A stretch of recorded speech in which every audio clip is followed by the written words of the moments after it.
काय मराठी माणसा झोपलाय घरी? ठीक आहे, त्याच्या आधी एकदा हे दृश्य बघ.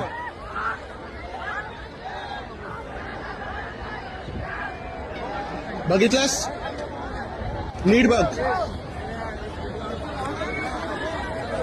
हे आपलं गिरगाव मराठी लोकांचा गड होता एक दिवशी. इथून अवघ्या 10 मिनिटावरती आपला हुतात्मा चौक.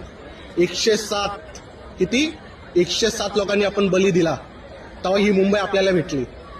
आणि अशी हे परप्रांतीय तुमच्याकडून घेऊन जातील.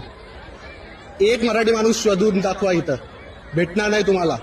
तो साला झोपतोय घरी आपल्याच भूमीवरती. साला तो घरामध्ये झोपू नये. परळ मधला मराठी माणूस, मुंबईचा मराठी माणूस बदलापूर, डोंबिवली, कल्याण इथं फेकला गेलाय. हे कुणामुळं? त्या सत्ताधाऱ्यांमुळं. आणि या टाइमी तुम्ही परत त्यांनाच मतं देणार, कारण तुम्हाला लाज नाहीये. लाज लाज असते ना, ही मुंबईमध्ये मानाने फिरलो असतो आपण, मानाने. कारण या मुंबईसाठी आपण रक्त दिलंय. त्याला भैया लोकांनी नाही.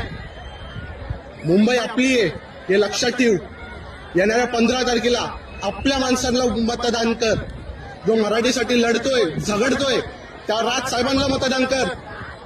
नाहीतर गेली रे गेली, तुझी मुंबई गेली तुझ्या हातातून. जय महाराष्ट्र.